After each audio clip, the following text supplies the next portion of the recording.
তো কেউ যদি হেল্পারি ডিউটি করতে চাও আমাদের বাসে, তাহলে এই নাম্বারে কন্ট্যাক্ট করো। নাম্বারটা তোমাদেরকে দেখাচ্ছি, এই দেখো নাম্বার, ববিন্দার নাম্বার এইটা 9734365206।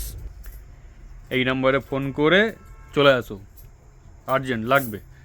একটু বলে দিই কথা, একদম ফ্রেশ ছেলে হলে একটু চাপ হয়ে যায়, গাড়ির লাইনে যদি থাকো তাহলে খুব সুবিধা হয়, যেমন ট্যুরিস্টে বা ট্রাকে আগে ডিউটি করেছো তেমন যদি হয় খুব সুবিধা হয়। রুটের যদি করে থাকো তো খুবই সুবিধা হয়, দু একদিন একটু প্রবলেম হবে এদিককার স্টপেজ জানতে, কিন্তু ধীরে ধীরে হয়ে যাবে। বেতন কেমন কী আছে বলে দিই, 600-650 টাকা তুমি বেতন পাবে। না, 1 তারিখ থেকে একটু চেঞ্জ হয়ে যাবে, যা সেল হবে তার 4% তুমি পাবে, ঠিক আছে?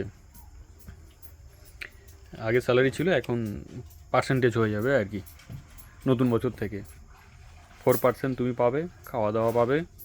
আচ্ছা, রাত্রে ঘুমাতে হবে, তুমি পাশে রুম নিতে পারো, 400 টাকা করে বেড, ওটা তোমার খরচ। নাহলে তুমি গাড়িতে ঘুমাতে পারো, তোমার ইচ্ছা। নাহলে এখান থেকে 400 টাকা অনেকে বেড নিয়ে থাকে পার হেড। তো প্লিজ কেউ যদি করতে চাও তাহলে এই নাম্বারে কন্ট্যাক্ট করে নেবে, ঠিক আছে?